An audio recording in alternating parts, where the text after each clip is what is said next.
In today's video, I'm going to teach you how to add job alerts on Glassdoor, Job Alerts 2026. Job alerts are a simple way to make opportunities come to you, so you're not endlessly checking listings.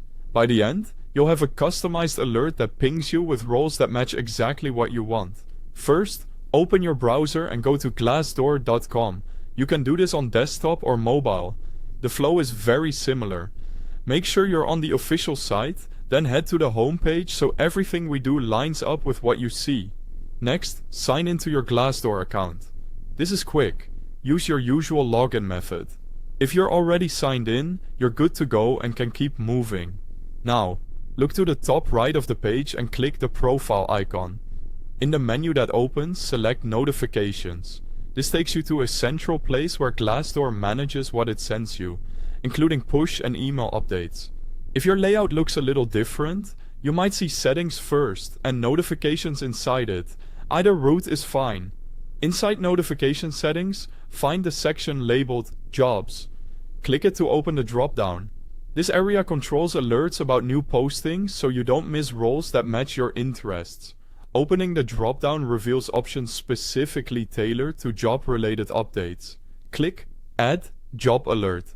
This is where you create a targeted alert that matches your search criteria. Think of it as saving a smart search that runs automatically for you. Enter the key details for your alert.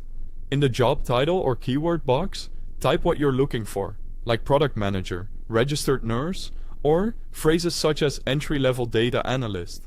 Be as specific as you can to reduce noise. In the location field, enter a city, state, or zip. If you prefer remote roles, type remote or leave location flexible if the interface allows it. Then choose your frequency. Daily works best if you want to move quickly on fresh postings. Weekly gives you a digest so your inbox stays lighter. Your alert will typically send via email and may also show up as in-app notifications depending on your account settings. When everything looks right, click Create. You should see your new alert added to the list immediately. From here, you can return anytime to edit the keywords, adjust the location, change the frequency, or delete the alert if your search evolves. That's it. Your Glassdoor job alert is live. Keep your criteria focused, refine over time, and let the alerts bring opportunities to you. Thanks for watching, and good luck with your job search.